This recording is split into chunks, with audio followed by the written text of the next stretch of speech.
हम लोग हिस्ट्री का टॉपिक पढ़ रहे हैं और उस हिस्ट्री के टॉपिक में हम लोग किस साम्राज्य के बारे में पढ़ रहे हैं? गुप्त साम्राज्य। ठीक है, जैसा कि हम लोग जानते हैं कि गुप्त वंश का बात नहीं कीजिए, गुप्त वंश का संस्थापक किसे माना जाता है? श्री गुप्त को माना जाता है। लेकिन वास्तव में इतिहासकारों के अनुसार गुप्त वंश का वास्तविक संस्थापक किसे माना जाता है? चंद्रगुप्त प्रथम के बारे में। ठीक है, उसके बाद भारत के नेपोलियन के नाम से कौन जाना जाता है? समुद्रगुप्त जाना जाता है। गुप्त वंश के किस शासक ने विक्रमादित्य की उपाधि धारण की थी? चंद्रगुप्त द्वितीय ने किए थे। फिर उसके बाद किसके दरबारी कवि हरिसेन थे? चंद्रगुप्त द्वितीय के। किसके शासन काल में चीनी यात्री फाहियान भारत आया था? द्वितीय के कारण में। मतलब गुप्त वंश में चंद्रगुप्त प्रथम, समुद्रगुप्त, चंद्रगुप्त द्वितीय। ठीक है, ये हुआ। उसके बाद अगला जो हम लोग टॉपिक पढ़ेंगे आज, ठीक है, द्वितीय के बाद कुमार गुप्त प्रथम। किसके बारे में पढ़ेंगे? गुप्त प्रथम। इस कुमार गुप्त प्रथम को दूसरे नाम से भी जाना जाता है महेंद्रादित्य। कैसे नाम से जाना जाता है? तो महेंद्रादित्य से जब इनको नाम पड़ा तो जरूर इसको उपाधि मिला होगा, डेफिनेटली है। तो इनका शासन काल रहा कब से कब तक रहा? 415 ईस्वी से लेकर के 455 ईस्वी तक। तो 415 ईस्वी से लेकर के 455 ईस्वी तक किसके शासन काल को माना जाता है? तो लगभग इसने कितने वर्षों तक शासन किया होगा? 40 वर्षों तक इन्होंने शासन किया। तो कुमार गुप्त प्रथम का जो शासन काल माना जाता है 415 से लेकर के 455 ईस्वी तक। और इसे दूसरे अन्य किस नाम से जाना जाता है? महेंद्रादित्य के नाम से। किस नाम से? द्वितीय के नाम से जाना जाता है। तो जनरली ये कुमार गुप्त प्रथम था कौन? ये थे कौन? जनरली ये थे चंद्रगुप्त द्वितीय विक्रमादित्य के पुत्र। किसके थे? द्वितीय बोलना है, चंद्रगुप्त खाली नहीं बोलना है, क्योंकि चंद्रगुप्त एक प्रथम भी है और चंद्रगुप्त द्वितीय भी है। अगर प्रथम बोले तो कहाँ चल जाएगा? परदादा का पास पहुंच जाएगा वो। तो इसीलिए बोलना है कि जो कुमार गुप्त प्रथम थे उनके पिता का नाम चंद्रगुप्त द्वितीय। क्या नाम था? द्वितीय नाम था। और उनके बेटा का नाम क्या था? कुमार गुप्त प्रथम, जो गद्दी पर बैठेगा। क्योंकि अभी तक परंपरा चली आ रही है, राजा का जो बेटा होगा वही राजा बनेगा। तो यहाँ भी परंपरा वही बरकरार रखा गया है। उसके बाद इसकी प्रमाण जो मिलती है, इनको उपाधि मिला, कैसे जाने? हम लोग पढ़ते आए हैं कि हर चीज इतिहास के जानने का स्रोतों के बारे में, पुरातात्विक और साहित्यिक स्रोत, तो जरूर कुछ खुदाई उदाई में मिला, तभी तो पता चला। क्योंकि अभी का आदमी जिंदा रहेगा उस जमाना में? नहीं रहेगा। तो खुदाई उदाई से मिला तो पता चला कि नहीं, इसको उपाधि मिला था। तो वही बोला गया उनकी मुद्राओं पर जो है, जिन्होंने मुद्राएं चढ़ाई थी कुमार गुप्त प्रथम ने, तो उनकी मुद्राओं पर देखो क्या लिखा हुआ था? श्री महेंद्र, महेंद्रादित्य आदि उपाधि अंकित थी। इससे पता चला कि इसका नाम हुआ होगा। जैसे आप अभी कॉपी पर लेते हैं, कॉपी में अपना नाम लिख देते हैं और कुछ ड्राइंग व्राइंग बना लेते हैं, तो मतलब ड्राइंग बनाता मतलब ये ड्राइंग का जानकार होगा, बनाता है। कुछ और भी लिखते हैं कॉपी में, तो मतलब प्रमाण है कि आप ही का कॉपी है। मान लिया आप अपना नाम लिखे, 20 साल के बाद पता चलेगा, भाई बहन जितना पढ़ रहे हैं अपना नाम लिखे, तो आप पता चले मेरा ही कॉपी था। इसी प्रकार इनको पता, इनके समय में जो मुद्राएं चली थी, उस मुद्राओं से पता चलता है कि इनको उपाधि क्या क्या मिली थी। तो क्या क्या मिली थी मुद्राएं पर उपाधि? श्री महेंद्र और महेंद्रादित्य। ठीक, इसके बाद अभी तक ये लोग सभी लोग चांदी का सिक्के चलाए थे, इन्होंने सोने के भी सिक्के चलाए। तो बोला गया है उनके स्वर्ण सिक्कों पर उन्हें क्या लिखा हुआ मिला हुआ? गुप्त कुलामल चंद्र। क्या लिखा हुआ है? चंद्र। और दूसरा मिला हुआ है गुप्त कुल व्योम शशि। क्या मिला है? गुप्त कुल व्योम शशि। तो देखो, गुप्त कुल मतलब वंश, व्योम शशि याद रखिए केवल। और यहां पर याद है गुप्त तो रहेगा, कुला मल, मल मतलब पैसा वैसा कमाने वाला, धन दौलत वाला। तो जनरली सोने का सिक्के ये चलाए थे। तो अगर कोई भी गुप्त संबंध से नाम आएगा तो नाम आएगा किसका? कुमार गुप्त प्रथम। ये देखो क्या नाम हुआ, सब टाइटल है ना। कुमार भी टाइटल रहता है, गुप्त भी रहता है, खाली प्रथम लगा दिया। तो ये लोग बाबू जी को कोई नाम नहीं मिला तो लगा दो, तो इसको लगता है रास नहीं आया। जैसे आप लोग का रास नहीं आता, ये नाम है, नाम बदल देते हैं। तो इसी तरह इसका नाम बोला कि नहीं सूट नहीं कर रहा, महेंद्रादित्य रखो, अच्छा नाम है। ये सब टेक्निक बता रहे हैं, वह याद रखने का कैसे याद रखा जाता है।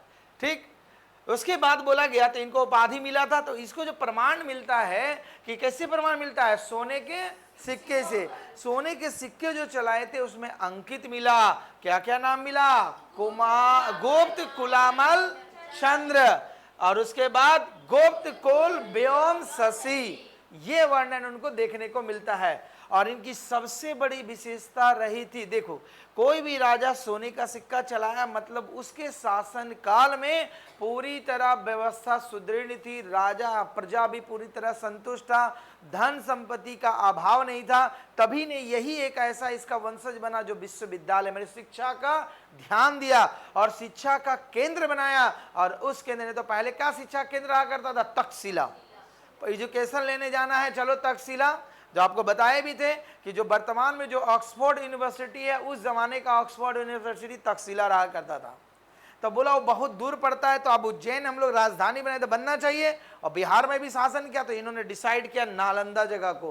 किस जगह को, नालंदा। और वहीं पर एक विश्वविद्यालय का निर्माण कराया जिसका नाम रखा, क्या नाम रखा, नालंदा विश्वविद्यालय। क्या नाम रखा गया, तो जब नालंदा विश्वविद्यालय जब बनेगा तो विश्वविद्यालय बनेगा तो वहां पर तो टीचर्स भी रहेंगे, शिष्य भी, स्टूडेंट भी रहेंगे, तो वहां का खान पान कैसे चलेगा, कहाँ विद्यार्थी लोग के पास तो पैसा। तो इसका डिसाइड किया गया कि यहाँ के जो विश्वविद्यालय के सारा खर्च का जो वहन होगा, ऐसा माना जाता है इतिहासकारों का कि इन्हें 500 गांव को दान दिया था। 500 गांव का माना जाता है कि दान देने का वजह यह था कि उस गांव से जितने भी कृषक से आमदनी होगी, टैक्स के रूप में कर लिया जाता था, उसका सारा पैसा इस विश्वविद्यालय को दिया जाएगा। मतलब राजा उसको नहीं लेगा पैसा। कुमारगुप्त प्रथम विश्वविद्यालय, और इस विश्वविद्यालय में लगभग 10,000 स्टूडेंट पढ़ाई करते थे, 10,000 स्टूडेंट, और माना गया लगभग 2,000 टीचर्स रहा करते थे।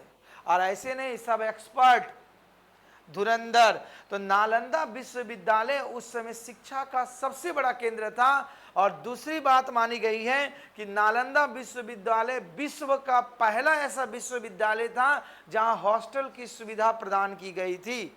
इससे पहले किसी भी विश्वविद्यालय में हॉस्टल की सुविधा नहीं थी। हॉस्टल मतलब समझते हैं ना, रहना, खाना और पढ़ना, वो तीनों व्यवस्था वहां प्रदान की गई थी। तो इसीलिए जब सारी सुविधाएं होती थी तो इस विश्वविद्यालय में एडमिशन की भी प्रक्रिया ऐसे नहीं था कि हर कोई एडमिशन हो जाएगा। उस जमाने में इसको एंट्रेंस एग्जामिनेशन की प्रथा चली आ रही थी। मतलब आप जिस चीज़ की शिक्षा लेने जा रहे हैं उसमें एग्जाम में पास कीजिए, न तो मान लो सीट है 10,000 आ जाएगा 1 लाख, तो कहाँ से बैठेगा। तो इसीलिए एंट्रेंस की व्यवस्था चला गई। आप देखो वो एंट्रेंस एग्जामिनेशन आज भी चला रहा है। आप मेडिकल इंजीनियरिंग कॉलेज में जाएंगे, आईआईटी में, तो एंट्रेंस, अच्छे अच्छे एजुकेशन सेंटर में जाएंगे, एंट्रेंस एग्जामिनेशन। तो एंट्रेंस एग्जामिनेशन की प्रथा उस समय से भी चली आ रही है, क्यों एंट्रेंस एग्जामिनेशन उस बात को दर्शाता है कि हमें योग्य से योग्य व्यक्ति आए, और उसी एंट्रेंस की वजह से आप लोग पढ़ाई कर रहे हैं। अगर एंट्रेंस एग्जामिनेशन नहीं होता, हाँ जी मार्कशीट इसका ज़्यादा, नौकरी, कोई पढ़ता बच्चा लिखता नहीं। तो ये बहुत अच्छा सिस्टम किया गया है कि ज़्यादा से ज़्यादा बुद्धिमान व्यक्ति और बच्चों को शामिल किया जाए। तो यहाँ से तो आपका इंपॉर्टेंट क्वेश्चन बनेगा कि नालंदा विश्वविद्यालय की स्थापना किसने की थी, कुमारगुप्त प्रथम। अभी द्वितीय भी है, इसीलिए वेटिंग रहिएगा, ठीक है। तो कुमारगुप्त प्रथम ने नालंदा विश्वविद्यालय की स्थापना की थी। और नालंदा विश्वविद्यालय कहाँ मौजूद है, बिहार में, ठीक। आप लोग देखे भी होंगे, देखे हैं ना, नहीं देखे हैं, कितना लोग नहीं देखा, आज हम फेस टू फेस, बताओ, चलो रखो अच्छा हाथ, ठीक है, मौका मिलेगा तो दिखा देंगे आप लोगों को। ले गए थे बच्चे लोग, देखो। उसके बाद बोला गया अगला अध्याय में, देखो वही जो बताएं, इस विद्यालय में टाइम मेजरमेंट। अभी देखो टाइम मेजरमेंट, उसमें तो घड़ी नहीं हुआ करता था, तब मेजरमेंट कैसे होगा। तो बोला जाता है कि टाइम मेजरमेंट के लिए जल घड़ी की व्यवस्था की गई थी। जल घड़ी, और आगे चल के रेत वाला सिस्टम आया। राजा लोग देखते थे ना, 12 घंटा का दिन और 12 घंटा का रात, तो क्या होता था, इस तरह का आकार का, अभी भी स्टाइल फिल्मी दुनिया में चलता है।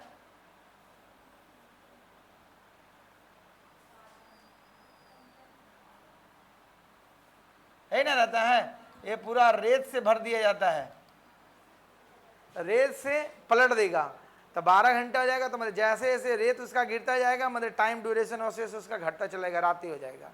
और आप लोग अपने दादी जी से, नानी जी से देखेंगे, जो पढ़े लिखे नहीं है, वो चांद को और तारों को देख करके टाइम बता देंगे। वो चांद देखेंगे यहाँ से यहाँ पहुँच गया तो समझ लो कि अब सुबह होने वाला है, उठो जल्दी, और एग्जैक्ट देखेंगे उठा हो जाएगा, बता देंगे 4 बज रहा है।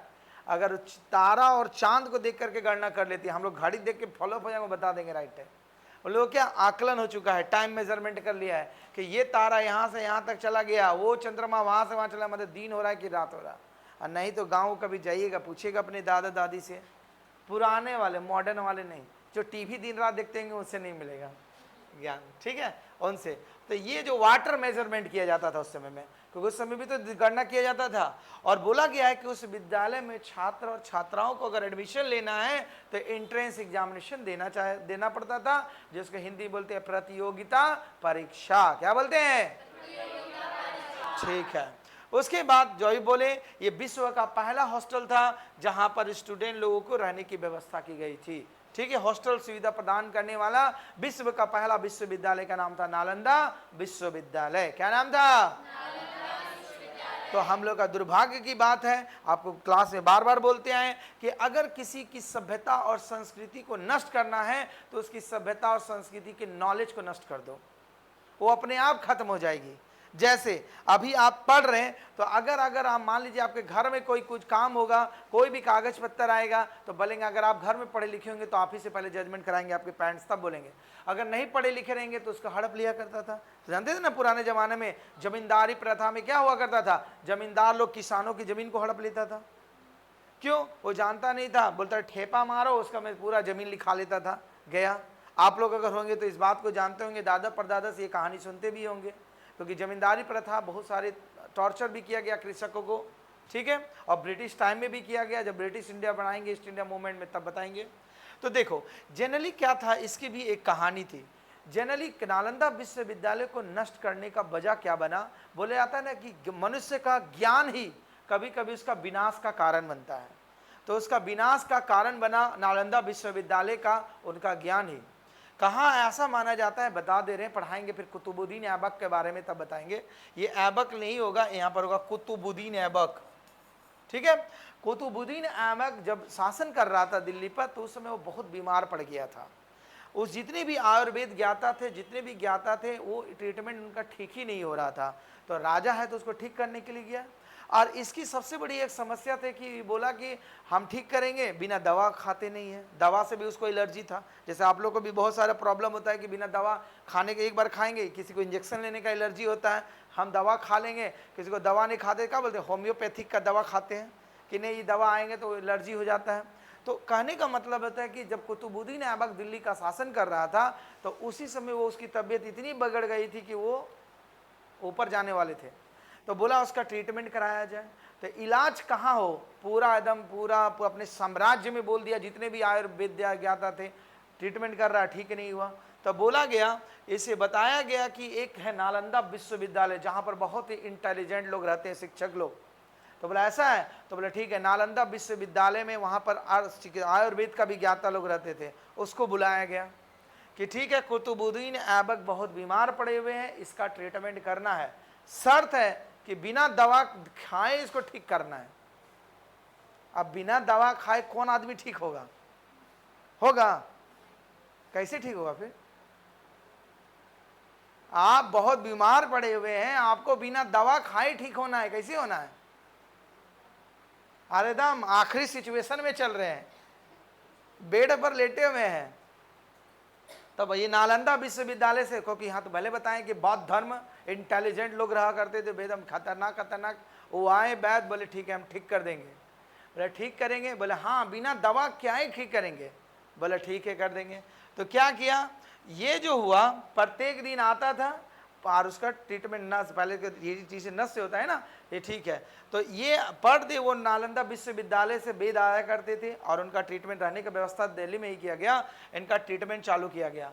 और धीरे धीरे एक ऐसी अवस्था आ गया कि कुतुबुद्दीन ऐबक पूरा फिट एंड फाइन, ताज़ा, हाँ ठीक हो गया, बिना दवा खाए, सब आश्चर्य रहा कि बिना दवा हम ये आ रहा है, खाली नशे देख रहा है और ठीक का।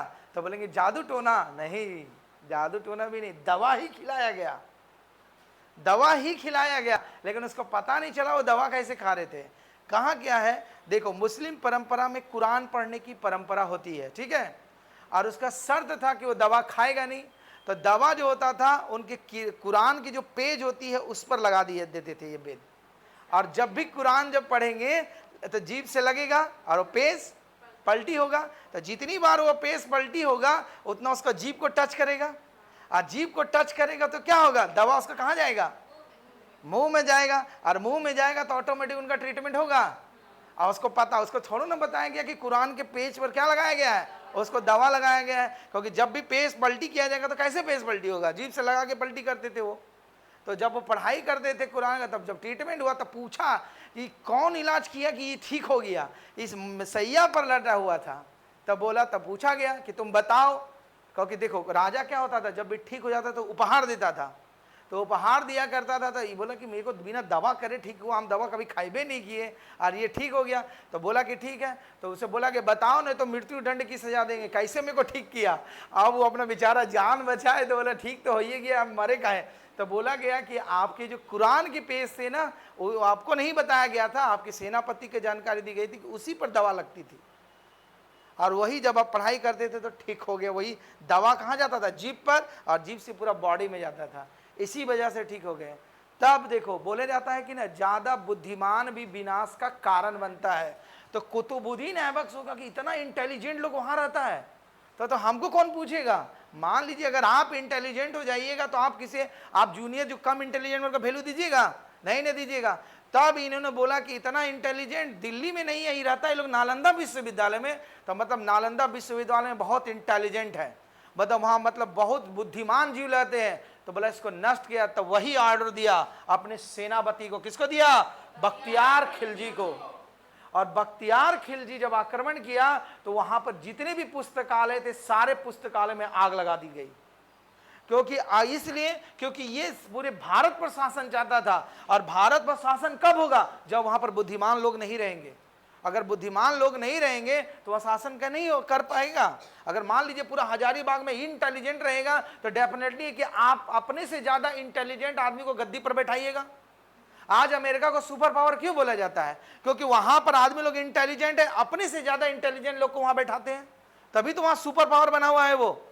हम लोग क्या हुआ, हम लोग का यहाँ पर खन संपदा भी है, तब भी हम लोग गुलामी नहीं कर रहे हैं। कहाँ जाते हैं, दिल्ली जाते हैं, बॉम्बे जाते हैं, कलकत्ता जाते हैं, महानगर में जाते हैं काम करने के लिए। जबकि यहाँ का सारा संपत्ति, खनिज संपदा कहाँ जाता है, बाहर के राज्यों में जा रहा है, वहां जाता है। अगर हम लोग इंटेलिजेंट रहते तो वहां का कंपनी को बोलते कि नहीं यहीं पर कंपनी लगाइए, यही काम होगा। आज जितना खदान कोयला चल रहा, हर चीज साधन अवेलेबल है, यहाँ प्लांट बैठेगा तो यहाँ के लोगों को रोजगार नहीं मिलेगा। आप कभी जाएंगे कोई बाहर कमाने के लिए तो यहाँ की गरीबी दूर होगी कि नहीं। तो वही कारण था, ये दिमाग लगाया कि हम दिल्ली में शासन कर रहे हैं और इतना इंटेलिजेंट लोग वहां नालंदा में बैठा हुआ है, मतलब नालंदा को नष्ट करना ही पड़ेगा। तब इन्होंने अपनी सेनापति को आदेश दिया कि वहां की पूरी विश्वविद्यालय को नष्ट कर देना है। तो सेनापति गया जिसका नाम था बख्तियार खिलजी। क्या नाम था, बख्तियार खिलजी गया और उसने पूरे नालंदा विश्वविद्यालय को आग लगा दी गई, पूरा पुस्तकालय में। और ऐसा माना जाता है कि उस विश्वविद्यालय में इतनी पुस्तकें थी कि 6 महीने तक आग जलता रहा। आज भी जाओगे देखने के लिए तो काला रंग, कालिक जो है ना, उसका एक ही को तो पिलर बचा हुआ है, उस पिलर में अभी भी काला कलर किया हुआ है। सोचो इतनी किताबें थी, इतनी नॉलेज का भंडार था। अगर वो सारे किताब अगर मौजूद रहते हैं आज का डेट में तो हम लोग कहाँ रहते हैं। हम लोग ज्ञान का केंद्र तो नष्ट हो गया। अभी डिजिटल जमाना नहीं ना कि रखे स्टोर करके, उसमें माध्यम क्या रहता था, किताब ही रहा करता था। सारी पुस्तकों में आग लगा दिया गया। सोचो, तो आग लगा देने के कारण वह नालंदा विश्वविद्यालय नष्ट हो गया। और हम लोग का दुर्भाग्य की बात है कि इसी के नाम पर अभी भी रेलवे स्टेशन पड़ा हुआ है जिसका नाम है बख्तियारपुर रेलवे स्टेशन। जब आप पटना जाएंगे नालंदा जाने के लिए बख्तियारपुर रेलवे स्टेशन गुजरना पड़ता है। इस बात को ये याद दिलाता है कि कोई ऐसा शासक रहा था जिसने नालंदा विश्वविद्यालय को नष्ट करने में सबसे बड़ी भूमिका निभाई थी। एग्जाम्पल, अभी आपका एक मोबाइल छोटा सा खो जाता है तो 1 हफ्ता तक नींद नहीं आएगा। क्यों नींद नहीं आएगा, आपका नंबर चला गया, उड़ गया, किसका नंबर, किसका रिकॉर्ड, कहाँ जाएगा, टेंशन आ जाता है ना। और सोचो उतने बड़े विश्वविद्यालय में आग लगा दी गई थी। कितने, वो भारत की बहुत ही माने ज्ञान का केंद्र का सबसे बड़ा दुखदाई था। इसीलिए बोला जाता था कि भारत को पहले विश्व गुरु, इसीलिए बोला जाता कि हर चीज ज्ञाता लोग यहाँ भारत में रहा करते थे। लेकिन जैसे जैसे शासक आए, मुस्लिम शासक आए, ब्रिटिश आए, सभी ने पूरा नॉलेज को डिस्ट्रॉयड किया। इसी कारण तब पर भी इतना हम लोग अत्याचार सहने के बाद भी आज हम लोग इतना डेवलप है। अगर सपोज करो हम लोग के ऊपर इतना शासन अत्याचार नहीं होता तो आज हम लोग का सुपर पावर से कोई बनने से रोक सकता था? कोई भी नहीं रोक सकता। दुर्भाग्य है, तब पर भी हम लोग डेवलप कर रहे हैं धीरे धीरे। तो यही वजह है कि 1198 ईस्वी में कुतुबुद्दीन ऐबक का जो सेनापति था, जिसका नाम क्या था? बख्तियार खिलजी ने नालंदा विश्वविद्यालय को ध्वस्त करवा दिया, मतलब पूरा आग लगा दिया गया A to Z। अब लग गया तो शिक्षा का केंद्र खत्म हो गया। अब कुछ साधन रहेगा तभी तो पढ़ेंगे। तो डेवलप नहीं हुआ तो उसकी स्थिति वहां से परिवर्तन हो गई। तो जब कुतुबुद्दीन ऐबक आएंगे तो और भी इंटरेस्ट में आएंगे। समझ में आए नालंदा विश्वविद्यालय का हिस्ट्री? तो अब हम लोग का फिर से नालंदा विश्वविद्यालय अभी 2024 में ही प्रारंभ हो चुका है। नालंदा विश्वविद्यालय वहाँ फिर से, और उसके जो डायरेक्टर बनाए गए हैं, मतलब चांसलर बनाए गए हैं अमर्त्य सेन को, जो नोबेल पुरस्कार विनर हैं, जो जादवपुर यूनिवर्सिटी के प्रोफेसर रहे थे इकोनॉमिक्स के, तो उन्हें बनाया गया है। और नालंदा विश्वविद्यालय फिर से पढ़ाई का केंद्र चालू कर दिया गया है इस वर्ष से। ठीक है, तो धीरे धीरे उनकी डेवलपमेंट चालू हो रही है, आगे चल के और भी सुधार आएगा। तो हम लोग का इतिहास बहुत कुछ सिखाता है। तो वही चीज दिखाया जाता है कि देखो, बुद्धिमत्ता का परिचय अपने टैलेंट से देना है। इसको का दिमाग था देने का, इसको वेद का क्या था, बेचारा डरे से बोला। अगर ना बोलता तो बोलता ठीक है, ऐसे आते थे, हम आते थे, जादू टोना करते, नसें दबा के ठीक कर दिए। तो नहीं बोलता, ये बोल दिया, इतना इंटेलिजेंट कि हमको पता नहीं चलने दिया, दवा करके ठीक कर दिया। सोचो कितना इंटेलिजेंसी वो लिखाया। तो वही विनाश का कारण बनता है। तो आप भी अपने नॉलेज को जहां पर दरकार पड़े वहीं यूज करना है। ठीक है, यहां तक समझ में आई स्टोरी? ठीक है, तो नालंदा विश्वविद्यालय के संस्थापक का नाम गुप्त प्रथम। कौन थे? कुमार गुप्त प्रथम। और नालंदा विश्वविद्यालय का विनाश करने वाले व्यक्ति का नाम एकदम ना भूलिएगा। और कब विनाश किए थे ये? 1198 ईस्वी में। उसके बाद आगे चल के बताया गया है कुमार गुप्त के समय में सर्वाधिक गुप्तकालीन अभिलेख प्राप्त हुए हैं। अभिलेख का मतलब आपको बता चुके हैं। अभिलेख चलाने की प्रथा भारत में किसने प्रारंभ की थी? सम्राट अशोक ने। किसने? भुला गए तो जल्दी। तो जब अभिलेख की प्रथा चालू होगी तो इन्होंने भी प्रारंभ किया। तो इन्होंने भी अपने अभिलेख चलाने की प्रथा आरंभ की। और ऐसा माना जाता है कि गुप्त काल में सबसे ज्यादा जो अभिलेख मिले हैं, किसके मिले हैं? कुमार गुप्त प्रथम के। वही लिखा गया है, कुमार गुप्त के समय में सर्वाधिक गुप्तकालीन अभिलेख प्राप्त हुए हैं, जिनकी संख्या लगभग कितनी बताई जाती है? 18। कितनी बताई जाती है? 18 बताई जाती है। इसके समय में गुप्त काल में स्वर्ण मुद्राएं सबसे ज्यादा चली है और मुद्रा भंडार ही मिले हैं, क्योंकि सुखी और संपन्न था। इसके समय में आक्रमण नहीं हुआ तो धन संपदा की भरमार थी, इसीलिए सारा काम कर रहे थे ये। तो मुद्रा भंडार जो मिले, कहां कहां मिले हैं? भरत, राजस्थान के कौन से जगह पर? भरतपुर जिले में प्राप्त हुए हैं, जिसमें लगभग जिसकी मुद्राओं की संख्या कितनी बताई गई है? 623 मुद्राएं बताई गई है। उसके बाद आप लोग जानते थे गुप्त काल से जो सिक्के की चलाने की परंपरा चली आ रही थी, किस शैली में चल रही थी? मयूर शैली में। किस शैली में? और ये मयूर शैली में सिक्के चलाने की प्रथा किसने प्रारंभ की थी? चंद्रगुप्त प्रथम। किसने चालू किया था? इतना जल्दी भूल जाते हैं। तो वो परंपरा चली आ रही थी। इन्होंने भी जो सिक्के चालू किए वो मयूर शैली के सिक्के थे। किस शैली के? मयूर शैली के। तो बोला गया इसमें मयूर शैली की मुद्राएं सर्वाधिक महत्वपूर्ण है। और इसमें क्या थे? चांदी की मुद्राएं शामिल हुआ करते थे। और चंद्रगुप्त प्रथम के समय में चांदी की मुद्राएं को किस नाम से जाना जाता था? रजत। किस नाम से? रजत नाम से जाना जाता था। ठीक है, तो वही बोला गया। और कुछ मुद्राएं कहां पर मिले आपको? मध्य प्रदेश। मतलब कुमार गुप्त प्रथम के समय में जो चलाए गए सिक्कों के भंडार 2 जगह से ज्यादा मिले, एक राजस्थान के भरतपुर और दूसरा कहां पर? मध्य प्रदेश में। और इनके समय के जो सिक्के मिले किस शैली में मिले हैं? मयूर शैली में। किस शैली में? मयूर शैली में। तो कुमार गुप्त प्रथम का दूसरा उपाधि क्या मिला था? महेंद्र द्वितीय। कैसे उपाधि मिला था? द्वितीय। इनका शासनकाल कब से कब तक माना जाता है? 415 ईस्वी से लेकर के 400 55। लगभग कितने वर्षों का शासन का? 40। कितने वर्ष का? 40। इसके बाद कुमार गुप्त के बाद अगला जो शासक माना जाएगा अस्कंद गुप्त। क्या माना जाएगा? अस्कंद गुप्त। तो अस्कंद गुप्त का दूसरा नाम देखो क्या था? शक्रादित्य। क्या नाम था? और इनका शासनकाल जहां खत्म होगा चालू होगा, कब से कब तक? 455 से लेकर के 467। इनका शासनकाल ज्यादा नहीं रहा, और ऐसा माना जाता है इतिहासकारों में सबसे योग्य शासकों में यही था।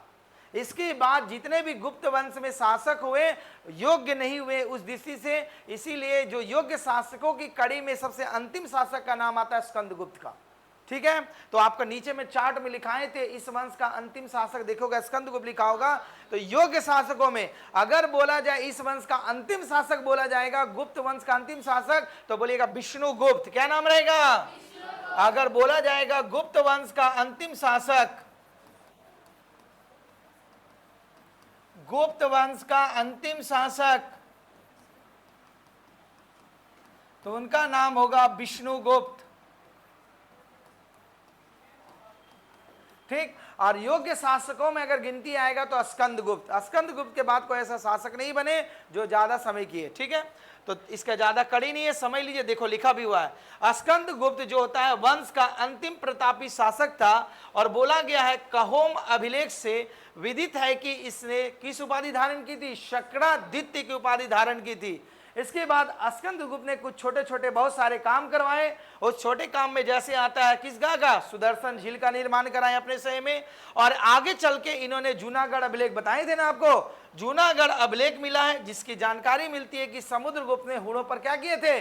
आक्रमण किए थे। तो उसके दादा परदादा थे, तो इन्होंने उसका वर्णन मिलता है किस अभिलेख से?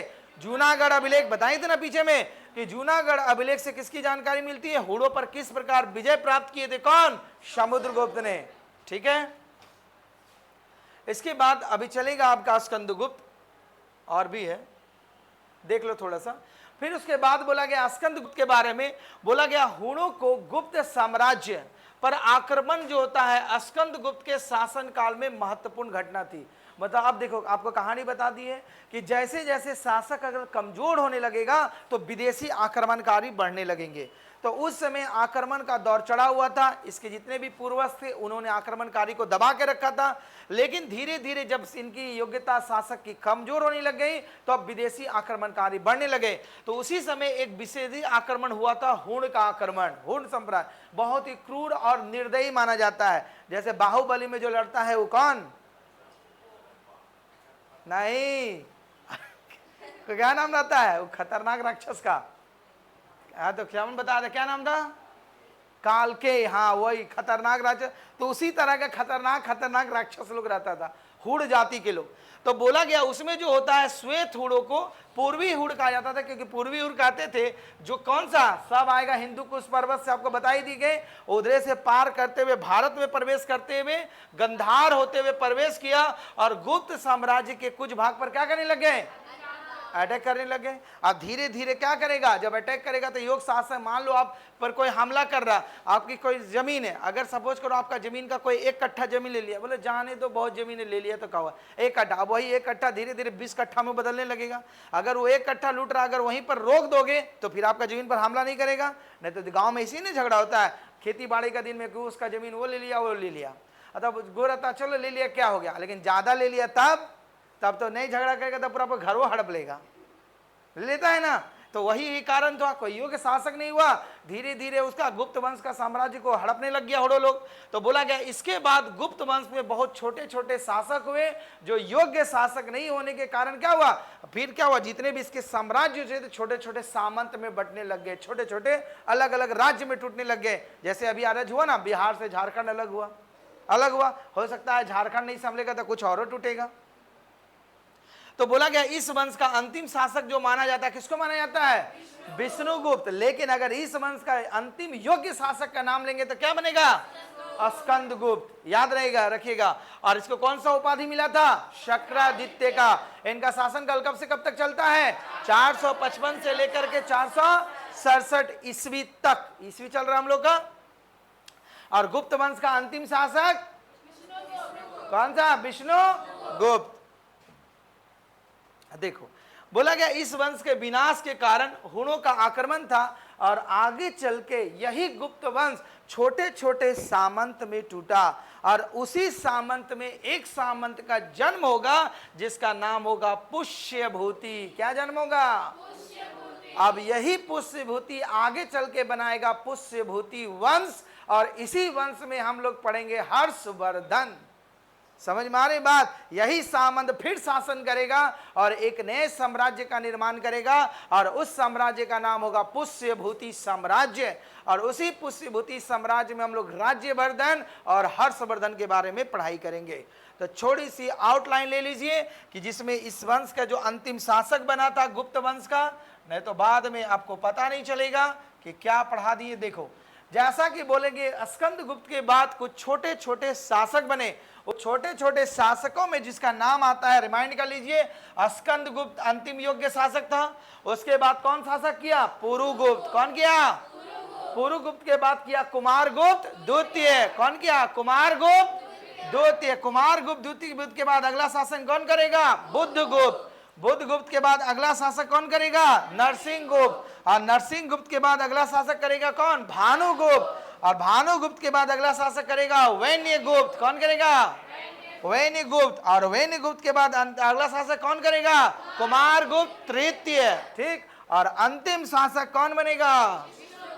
अंतिम शासक विष्णुगुप्त रहा। उसके बाद ये इतनी योग्यता नहीं रही और ये सामंत में बिखर गए और पुष्यभूति वंश का फिर जन्म होगा। तो यहां तक समझ में आई गुप्त साम्राज्य। आई होप कि आपको कक्षा पूरी समझ में आई होगी। तो इस चीज को रिमाइंड कीजिए। आज की कक्षा समाप्त होती है। धन्यवाद।